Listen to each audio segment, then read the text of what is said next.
ప్రశాంత్కి ఏమీ కాదు. ప్రశాంత్ చట్ట ప్రకారం బయటకు వస్తాడు. చట్టం మీద గౌరవంతో ఉన్నాడు. తను ఎక్కడికి పారిపోలేదు. పారిపోయాడని చెప్పి రకరకాల థంబ్నెయిల్స్ పెట్టారు. అది చాలా బాధేసింది. దాని తర్వాత ఏంటంటే ప్రశాంత్ ఎలాంటి వాడు 4 నెలలు ఒక హౌస్లో ఉండి చూశాను. వాడు చాలా మంచి కుర్రాడు. ఓకే, వయసు తోటి చిన్న చిన్న ఆ గెలిచాను అనే ఆనందం ఒకసారి మనిషిని డామినేట్ చేయొచ్చు. ఏంటి, నేను అందరినీ కలవాలి, నా వాళ్ళందరూ వచ్చారు, ఇలాంటి పరిస్థితులు కొన్ని ఉంటాయి. అటువంటి పరిస్థితులు కొంచెం ఎక్సైట్మెంట్ ఫీల్ అయ్యి తను పొజిషన్లో ఆ ర్యాలీలో పాల్గొన్నాడు. కానీ తనకు తెలియదు, తను హౌస్లో నుంచి స్టూడియో నుంచి బయటకు రాకముందే కొంతమంది కంటెస్టెంట్ల కార్ల అద్దాలు పగలటం ఇవన్నీ జరిగినాయి. అది చాలా బాధాకరం. కానీ నేను అనేది ఆ విషయం ప్రశాంత్కి తెలియదు. బయట ఎవరో అభిమానులు ఎవరో వాళ్ళు చేశారు. చేసింది ఎవరైనా సరే జరిగింది చాలా పెద్ద తప్పు. అలా ఎప్పుడు చేయకూడదు. ఎవరి అభిమానులైనా కానీ ఈ కార్ల అద్దాలు పగలగొట్టాలి. ఏమొస్తుంది? లోపల ఫ్యామిలీలు ఉంటారు, తల్లిదండ్రులు ఉంటారు, అమర్ వాళ్ళ ఫ్యామిలీ ఎంత బాధపడి ఉంటారు. ఎంత బాధపడటం కాదు, ఆ టైంలో వాళ్ళు ప్రాణాలు అరిచేతులు పెట్టుకొని ఉంటారు. ఇలాంటివన్నీ చాలా తప్పండి. అది ఎవరైనా సరే, అభిమానులు కావచ్చు, అభిమానుల రూపంలో ఉండి కావాలని చేసిన వాళ్ళు కావచ్చు, దాన్ని తీవ్రంగా ఖండిస్తున్నాను. ఇంకో విషయం ఏంటంటే, ప్రశాంత్ గురించి నేను పదే ప్రతిసారి మాట్లాడాల్సిన అవసరం లేదు. ప్రశాంత్ ఇష్యూ అయిన మొదటి గంట నుంచి ఈ క్షణం వరకు ప్రశాంత్ విషయంలో ఏం జరుగుతుందో ప్రతి ఇన్ఫర్మేషన్ నాకుంది. సో కాబట్టి నేను ప్రతిదీ ప్రూవ్ చేసుకోవాల్సిన అవసరం కూడా నాకు లేదు.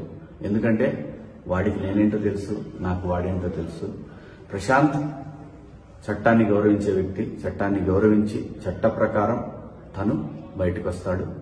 అది రేపు ఖచ్చితంగా ప్రశాంత్ బయటకు వస్తాడని ఎక్స్పెక్ట్ చేస్తున్నాను. రేపు కాకపోతే ఎల్లుండి కాకపోతే మండే. ఎందుకంటే ఇది చట్టానికి లోబడినటువంటి అంశం కాబట్టి, చట్టాన్ని మనందరం గౌరవించాలి కాబట్టి ప్రశాంత్ నేరస్తుడు కాదండి. ప్రశాంత్ క్రిమినల్ కాదు.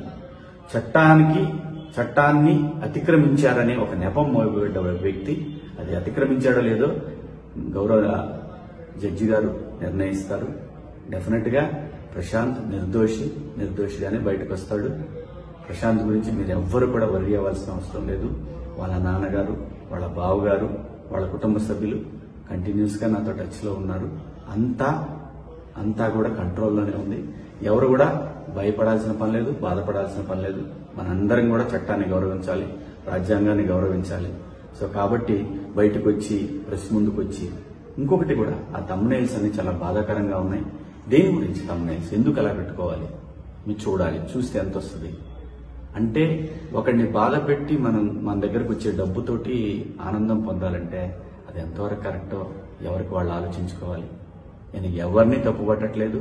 ఒకసారి మనల్ని మనం ఆలోచించుకొని పెట్టే థంబ్నెయిల్స్ కనుక మీ కుటుంబ సభ్యులకు కూడా మీ గురించి కూడా అలా పెడితే ఎలాంటి బాధ ఉంటుందో అర్థం చేసుకుని కరెక్ట్ థంబ్నెయిల్స్ పెట్టండి.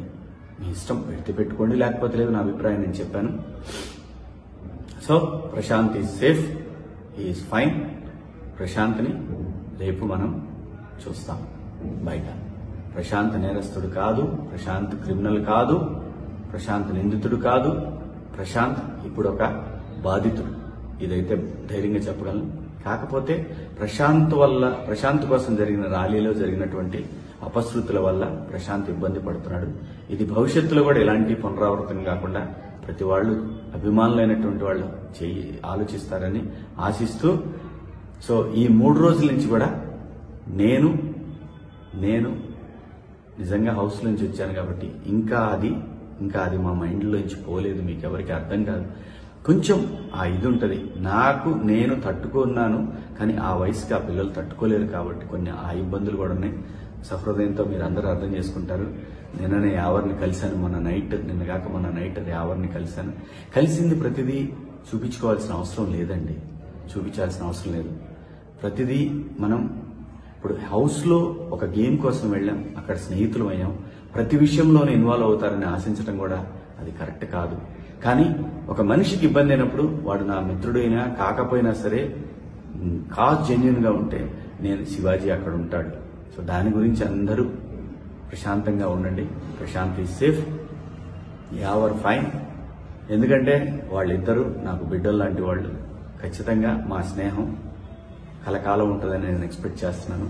సో మీ అందరికి కూడా బిగ్ బాస్ హౌస్లో మీరందరూ కూడా మమ్మల్ని ఎంతో ఎంకరేజ్ చేసి ఈ పొజిషన్కి తీసుకొచ్చిన మీ అందరికి కూడా పేరు పేరున ధన్యవాదాలు తెలుపుకుంటూ, మీడియా మిత్రులకు కూడా కొంచెం సంయమనం పాటించండి. కొంచెం యూట్యూబర్స్ అందరికి కూడా నా విజ్ఞప్తి ఏంటంటే సోషల్ మీడియాలో కొంచెం సంయమనం పాటించండి. దీనివల్ల ఏమీ రాదు. సరైన కంటెంట్, సరైన కథ ఉంటే చిన్న సినిమా అయినా పెద్దగా ఆడుద్ది. మీరు సరైన కంటెంట్ ఇస్తే ఖచ్చితంగా చూస్తారు.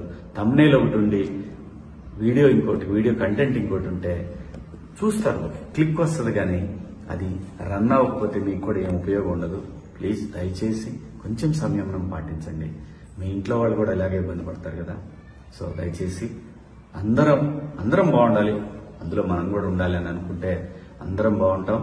మీడియా మిత్రులందరికీ కూడా సహకరించిన మీడియా మిత్రులందరికీ, అలాగే పోలీసు వారికి, అలాగే చట్టాన్ని గౌరవించే ప్రతి ఒక్కరికి కూడా ధన్యవాదాలు. Thank you so much.